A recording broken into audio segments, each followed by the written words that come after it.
Good morning, I'm Anna and you are watching Wake Up Well. This morning we're looking at Ezra 8 verse 21 to 23. In this scripture we see the prophet Ezra is about to take an epic journey, taking thousands of Israelites back home to Jerusalem from where they were exiled in Babylon.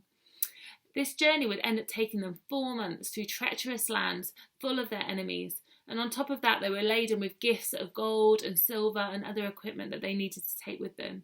That was a massive responsibility for Ezra, carrying all of these people safely back to Jerusalem. So here in this scripture we see what Ezra did before they set off. In verse 21 it says, "There by the Ahava Canal I proclaimed a fast, so that we might humble ourselves before our God and ask him for a safe journey for us and our children with all our possessions. I was ashamed to ask the king for soldiers and horsemen to protect us from enemies on the road, because we had told the king, the gracious hand of our God is on everyone who looks to him, but his great anger is against all who forsake him. So we fasted and petitioned our God about this, and he answered our prayer."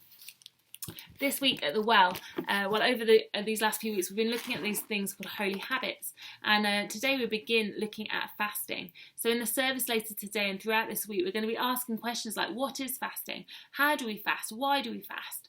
But this morning we're just going to look at this little group, big group of travellers, and the reason why they fasted before they set off on their journey. And it says this, that the first reason they fasted was so that they might humble themselves before God. What does that even mean, to humble ourselves?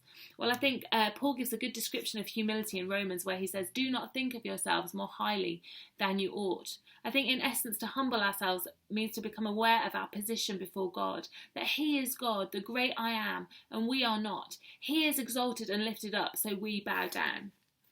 The Israelites were aware of their position before God. They carried a humility because they were in desperate need of him. They were about to embark on something that was so dangerous, and they knew that without God they were dead. They were desperate for him, they were hungry for him, and that led them to fast and be humble before him. I wonder, how desperate are we for God, for his intervention in our lives? Do we carry humility, or are we full of pride, just trying to do everything in our own strength and in our own way? You see, fasting can be an expression of our hunger and humility. But also the process of fasting can help lead us to a place where we become more humble. How is that? Why is that?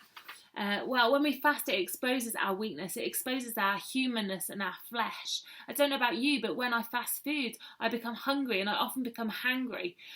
There are parts of my personality and my character that come up that I just frankly don't like, and I know God doesn't like.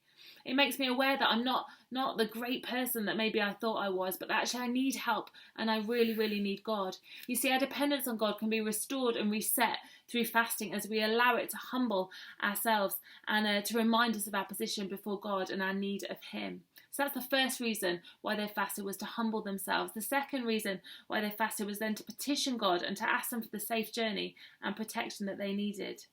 But it's important to note at this stage that fasting is not like a slot not like a slot machine. It's not like you just put your money in and get out what you want. Notice the order in this scripture. They humbled themselves first before they petitioned God. You see that when we humble ourselves first, and when we get to that place of remembering who God is and who we are, then we're able to recognise and become even more desperate for God, over and above the thing that we even want to ask him for. You see, it shifts the motivation of our hearts as we bring our petitions and our needs before him. So as I said today, tune into the service later today, and we're going to look more at fasting and some of the reasons why we do it and what it's all about. But it's great to learn those lessons this morning from Ezra and his travelling companions.